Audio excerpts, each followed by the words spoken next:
Pemirsa, warga dikejutkan dengan hujan es berukuran kelereng di kawasan Jakarta Timur. Cuaca ekstrim berupa hujan deras dan angin kencang juga menyebabkan pohon serta papan reklame tumbang dan menimpa mobil yang terparkir di bawahnya. Butiran es sebesar kelereng ini menimpa atap rumah warga hingga menyebabkan warga panik di kawasan Jakarta Timur. Warga pun ketakutan dan khawatir atap rumahnya rusak akibat besarnya ukuran hujan es serta intensitasnya yang cukup lama. Hujan es disertai angin kencang ini terjadi pada sore hari saat warga tengah berkumpul dengan keluarga. Di kawasan Makassar, Jakarta Timur, 4 pohon jenis angsana setinggi 15 meter tumbang, menimpa mobil dan angkot yang berada di bawahnya hingga ringsek. Diduga pohon tumbang akibat tak kuat menahan terjangan hujan deras disertai angin kencang. Beruntung pengemudi mobil serta sejumlah penumpang angkot selamat. Batang pohon lalu dievakuasi agar jalan bisa dilalui kembali. Sementara akibat kejadian ini, kemacetan panjang sempat terjadi selama proses evakuasi pohon.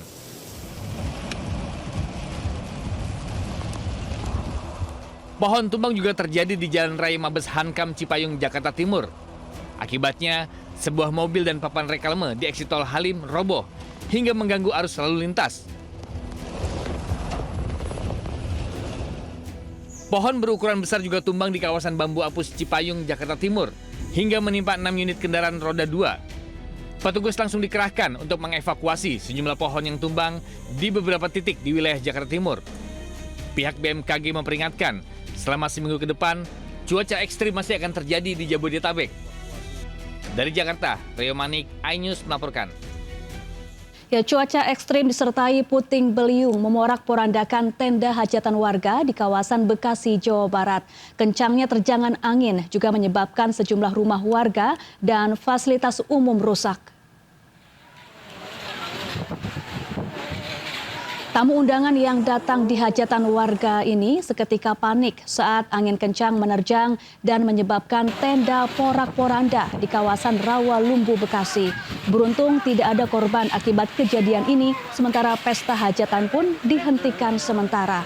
Angin kencang juga menyebabkan puluhan pohon tumbang dan merusak rumah-rumah warga, serta reklame berukuran besar. Saat kejadian, warga mengaku sempat mendengar suara gemuruh disertai hujan deras dan angin kencang.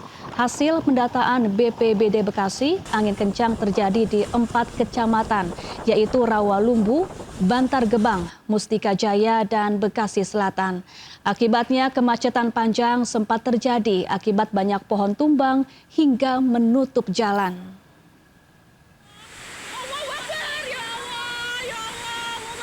Terjangan angin puting beliung juga terjadi di Desa Telgawah, Gunem, Rembang, Jawa Tengah.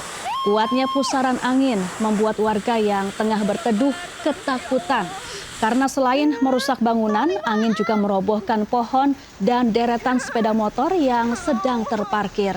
Usai kejadian, petugas BPBD Rembang bersama warga mengevakuasi pohon roboh agar jalan bisa dilalui kembali. Selain itu, petugas BPBD juga mengimbau warga lebih waspada karena saat ini tengah masa peralihan musim dari penghujan ke kemarau yang biasanya cuaca ekstrim kerap terjadi. Pemirsa, konflik antar supporter makin mengkhawatirkan dan sangat membahayakan nyawa. Rombongan bus supporter Persebaya atau bonek tiba-tiba diadang massa tak dikenal di ruas tol Cikampek, Bekasi, Jawa Barat. Akibatnya kemacetan panjang sempat terjadi dampak dari satu bus yang mengalami pecah kaca depan karena terkena lemparan batu.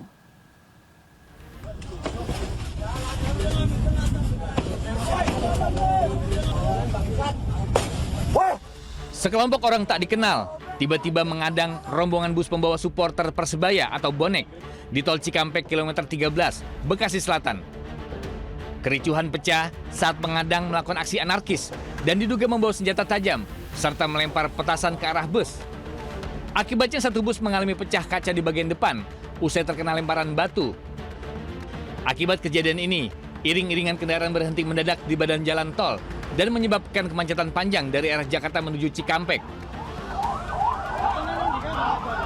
Sementara itu, pasca kejadian, Pihak kepolisian Polres Metro Bekasi Kota belum memberikan keterangan dan kasus ini masih dalam penyelidikan petugas Satreskrim Polres Metro Bekasi Kota. Dari Bekasi, Jawa Barat, Rahmat Hidayat, iNews melaporkan. Pemirsa, aksi premanisme di kawasan Pasar Tanah Abang, Jakarta Pusat kini tengah viral. Seolah tak tersentuh hukum, kawanan preman dengan santai memalak dan seenaknya meminta jatah pada pengemudi bajai hingga pedagang bakso.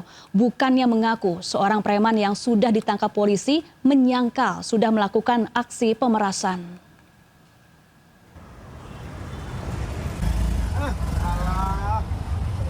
Tadi bukannya udah dikasih? Usai video pemalakan viral, polisi mendatangi rumah DA, preman pelaku pemalakan sopir bajai di kawasan Pasar Tanah Abang, Jakarta Pusat beberapa waktu lalu. Pelaku diamankan di rumah keluarganya di kawasan Jalan Tanah Rendah, Kampung Bali, dan digelandang ke Polsek Tanah Abang. Saat dilakukan pemeriksaan, DA membantah melakukan pemaksaan atau pengancaman pada sopir bajai. Ia mengaku hanya menjaga putaran jalan sebagai Pak Ogah dan dalam sehari ia bisa mengantongi uang sebesar 90 hingga 100 ribu rupiah yang digunakan untuk kebutuhan hidup keluarga. Jadi yang 100 ribu rupiah itu kalau kita mendengarkan di videonya, di narasinya itu bahwa ternyata supir bajai tersebut selama 1 hari itu kemungkinan di berbagai tempat itu dijumlahkan 100 ribu. Sebelumnya, video viral premanisme juga di kawasan Tanah Abang menimpa pedagang bakso. Seorang preman meminta jatah sebesar 100 ribu rupiah. Namun karena pedagang menolak membayar, kawanan preman memecahkan mangkok-mangkok bakso dagangan. Akibat kejadian ini, korban melapor ke polisi hingga 3 preman diamankan. Hasil pemeriksaan, uang pemerasan digunakan kawanan preman untuk membeli sabu. Pemprov DKI Jakarta menegaskan akan memberantas segala bentuk premanisme di Jakarta. Saya sudah melihat videonya dan saya sudah meminta kepada Satpol PP, kepada Kepala Dinas untuk mengambil tindakan tegas terhadap hal itu. Nggak ada kompromi lagi. Jadi premanisme di Jakarta, saya sebagai gubernur, saya nggak ragu-ragu untuk itu. Pemprov DKI Jakarta juga berkomitmen memperkuat kawasan rawan dengan meningkatkan respon dari laporan warga. Hal itu untuk memberikan rasa aman hingga ke pedagang kecil di sekitar informasi. Dari Jakarta, tim liputan iNews melaporkan. Dan pemirsa, berikut laporan jurnalis kami Kea Dela Rosa dan juru kamera Dede Rudi terkait kawasan Tanah Abang, Jakarta Pusat yang menjadi sarang preman. Pemirsa, Tanah Abang kembali mencuri perhatian warga. Kali ini disebabkan oleh video viral yang menimpa supir bajai yang terkena pemalakan liar ataupun pungutan liar yang dilakukan oleh sejumlah oknum preman yang berada di kawasan Tanah Abang. Dari video viral tersebut terlihat supir bajai tidak ingin memberikan uang kepada oknum preman pada saat supir bajai menaikkan dan juga menurunkan penumpang di sekitaran Pasar Blok A Tanah Abang itu sendiri. Diketahui juga supir bajai mengaku bahwa pungutan liar terjadi setiap harinya hingga mencapai 100 ribu rupiah. Di sisi lain, tukang bakso juga terkena pungutan liar oleh oknum preman, yang dimana video viral tersebut memperlihatkan beberapa mangkuk tukang bakso dipecahkan oleh oknum preman sehingga membuat kerugian kepada tukang bakso tersebut. Dan diketahui hingga saat ini pihak kepolisian telah meringkus setidaknya 3 oknum preman yang telah melakukan pungutan liar di sekitaran Tanah Abang. Diketahui ketiga oknum preman tersebut juga telah positif narkoba. Hingga kini para supir bajai dan juga beberapa pedagang mengeluhkan terkait adanya pungutan liar di Tanah Abang, sehingga mereka berharap adanya ekstra tindakan dari pihak kepolisian untuk kembali mengamankan dan menertibkan kawasan Tanah Abang. Dari Jakarta, Kea Dela Rosa, Dede Rudi, iNews melaporkan. Pemirsa, seorang pemotor tewas terseret arus banjir di kawasan Marpoyan Damai, Pekanbaru, Riau. Jasad korban ditemukan tersangkut di semak belukar sekitar 5 km dari titik awal hilang.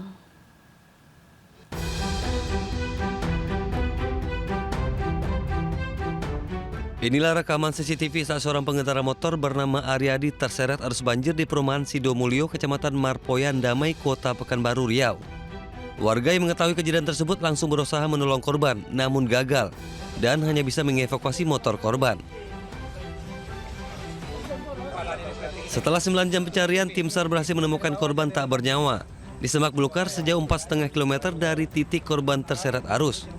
Jasad korban kemudian dibawa ke Rumah Sakit Bayangkara Polda Riau untuk divisum. Usai divisum, jenazah korban langsung diserahkan ke pihak keluarga untuk dimakamkan. Dari Pekanbaru, Riau, Indra Yusrizal, iNews melaporkan. Sengketa lahan sekolah kembali terjadi hingga rugikan siswa karena kegiatan belajar mengajar harus dibagi menjadi 2 shift di Kabupaten Bandung Barat, Jawa Barat. Hal itu terjadi setelah pihak yang mengaku sebagai ahli waris memasang pagar pembatas di kawasan sekolah.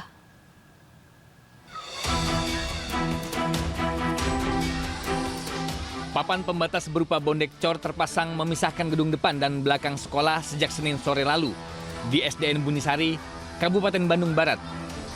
Gedung bagian belakang yang seharusnya digunakan untuk kegiatan belajar kini menjadi objek sengketa lahan dari pihak yang mengaku sebagai ahli waris. Akibatnya, akses menuju 8 ruang kelas dan ruang guru tertutup.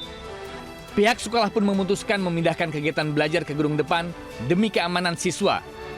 Kondisi ini memaksa pihak sekolah memberlakukan sistem pembelajaran 2 shift. Sehingga pelaksanaan ini berkoordinasi dengan pengawas melalui ibu kepala sekolah, kemudian pengawas kita dilaksanakan menjadi 2 tahap pembelajaran. Kasihan gitu, menit tega gitu, anak-anak jadi belajarnya terganggu, nggak benar gitu, belajar yang di lapangan sekarang di sit nggak benar pelajarannya gitu, pengen mah ya diurusin. Sengketa lahan ini sudah bergulir sejak 2022, di mana Pengadilan Negeri Balai Bandung pada 2023 sempat memutuskan lahan tersebut milik ahli waris. Meski sempat dilakukan banding, putusan tersebut kembali dikuatkan. Dari Bandung Barat, Jawa Barat, Yono Wahyu, iNews melaporkan. Siswa SMA di Kebonjeruk, Jakarta Barat menggagalkan aksi pencurian sepeda motor milik tetangganya dengan sekali tendangan. Pelaku kabur meninggalkan sandal serta kunci letter T. Seorang pria berjalan di gang kecil di Gang Haji Napis, Kebonjeruk, Jakarta Barat. Pria ini memutar hingga menemukan sepeda motor. Pria ini mencoba membawa kabur sepeda motor setelah membobol kunci. Namun tiba-tiba pelaku ditendang seorang siswa SMA hingga gagal membawa sepeda motor. Pelaku lari meninggalkan kunci letter T dan sandal di lokasi kejadian. Ketinggalan, tapi anak saya nggak sempat ngejar karena dia mungkin shock ya, begitu habis nendang dia diem di situ. Nah kemarin sandalnya juga ketinggalan di sini, nggak tahu udah kemana. Aksi pencurian di Gang Haji Napis seringkali terjadi. Warga berharap patroli rutin dari kepolisian untuk mengantisipasi pencurian. Dari Jakarta, Miftahul Gani, iNews melaporkan. Pemirsa, warga digegerkan dengan ditemukannya jasad laki-laki berusia 30 tahun yang sudah mengering di dalam mobil di kawasan Sleman, Yogyakarta. Polisi masih belum bisa memastikan penyebab kematian itu.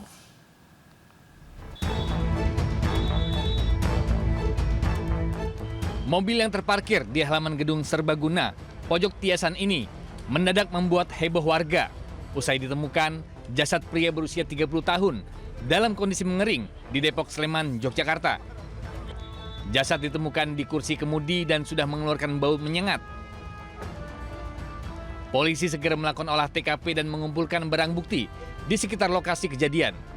Sementara, jasad dievakuasi ke Rumah Sakit Bayangkara Polda DIY untuk diotopsi. Temuan jasad ini berawal dari warga yang akan gotong royong membersihkan halaman sekitar lokasi. Saat tercium bau busuk, warga curiga pada mobil yang sudah lama terparkir. Saat diintip, terlihat jasad korban yang telah mengering. Ya, perkiraannya sekitar 1 bulan. Kira-kira pembunuhan atau sementara kami belum simpulkan karena masih dalam penyidikan. Tapi data awal dia pergi dari rumah sering pergi dari Batam bapaknya. Orang Jogja juga? Orang Jepara. Sebelumnya, sempat beredar kabar orang hilang dengan inisial AAB yang meninggalkan rumah pada hari Kamis, tanggal 5 Maret, menggunakan mobil berplat yang sama dengan di TKP. Dari Sleman, Yogyakarta, Heru Trijoko, iNews melaporkan. Korban pencurian sepeda motor di Cianjur, Jawa Barat berpura-pura akan membeli motor melalui sistem COD hingga menemukan pencurinya. Pelaku akan menjual hasil curian melalui media sosial.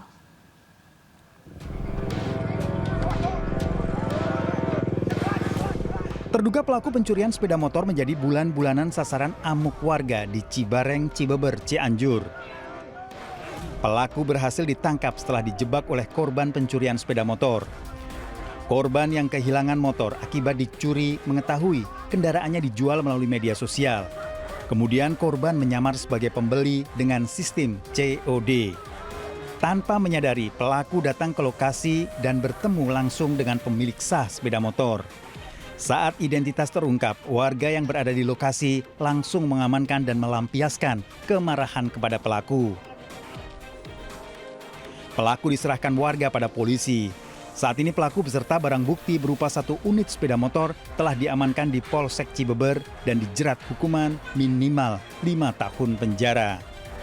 Dari Cianjur, Jawa Barat, Muhammad Andi Ihsan, iNews melaporkan. Kita ke informasi lain, pemirsa. Gagalnya perundingan membuat hubungan Amerika Serikat dan Iran semakin memanas. Kedua negara ini saling ancam untuk menutup Selat Hormuz. This is Sepang Navy Station. You must alter course and go back to the Indian Ocean immediately. If you don't obey my order, you will be targeted. Out. This is Coalition Warship 121, engaged in transit passage in accordance with international law. No challenge is intended to you. Iranian Sepang Navy.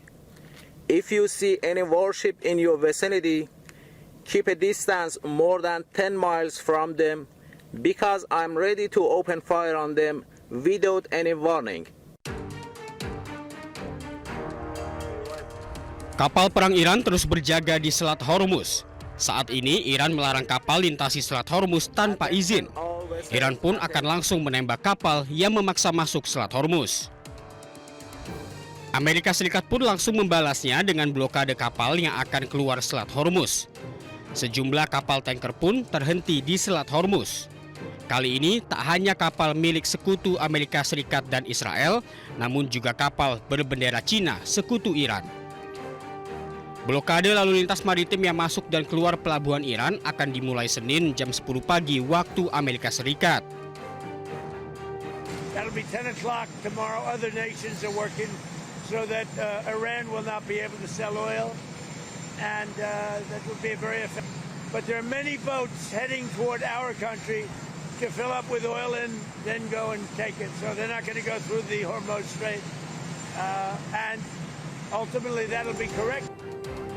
Pernyataan ini diperkuat dengan statement di sosial media miliknya. Presiden Amerika Serikat Donald Trump tegaskan penutupan Selat Hormuz dilakukan sampai Iran mengizinkan semua kapal melintas. Trump juga menegaskan kebijakan ini telah disetujui oleh negara-negara lain. Amerika Serikat pun memandang apa yang dilakukan Iran adalah pemerasan. Aksi pencurian yang menyasar besi railing sepanjang 50 meter di kawasan Ancol, Pademangan, Jakarta Utara membahayakan warga. Akibatnya kerangka besi terlihat membahayakan pejalan kaki dan pengendara. Dan pemirsa, kita sudah terhubung dengan Kea Dela Rosa dari lokasi. Selamat siang Kea, apakah sudah ada penindakan dan juga perbaikan dari dinas terkait? Selamat siang Safa dan juga pemirsa. Untuk saat ini, siang ini belum ada aparat ataupun dinas terkait yang akan melakukan perbaikan railing besi yang ada di sepanjang sungai di Jalan RE Marta Dinata. Dan saya akan menunjukkan kepada Anda sisa-sisa puing yang masih tersisa di sepanjang sungai di Jalan RE Marta Dinata. Dan memang terlihat di layar kaca Anda ada sisa puing yang dimana ini bentuknya sudah bengkok, bahkan but semuanya sudah tidak ada. Selain railing besinya dan juga untuk pakunya juga sudah tidak ada. Yang memang jika kita bandingkan Safa dan pemirsa dengan railing besi yang masih ada, ini masih kokoh. Yang sebelumnya sepanjang jalan RE Marta Dinata ini, Safa dan pemirsa, sudah ada railing besi yang sebagai bentuk pembatas antara pejalan kaki dengan sungai yang nantinya juga berfungsi untuk ketika adanya kecelakaan begitu tidak langsung terkena ke sungai, namun ada pembatasnya. Sehingga informasi yang kami dapatkan dari warga setempat bahwa railing besi ini diduga dicuri oleh oknum yang tidak bertanggung jawab atau biasa disebut dengan rayap besi, yang mana mereka melancarkan aksinya pada saat malam hari.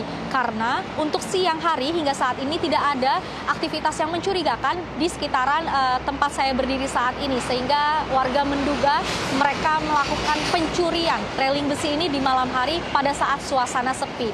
Dan juga harapan dari warga serta pengendara yang melintas di kawasan RE Marta Dinata ini berharap adanya tindakan khusus dari pemerintah ataupun dinas setempat untuk kembali memperbaiki railing besi yang ada di sekitaran jalan RE Marta Dinata ini demi kenyamanan dan juga keamanan para pejalan kaki dan pengendara motor. Kembali ke studio Safa. Ya, terima kasih Kea Dela Rosa langsung dari Pademangan, Jakarta Utara. Dan pemirsa, kami akhiri jumpa kita siang ini. Saya Syafaati Suryo bersama tim yang bertugas pamit undur diri. Tetap semangat dan sampai jumpa.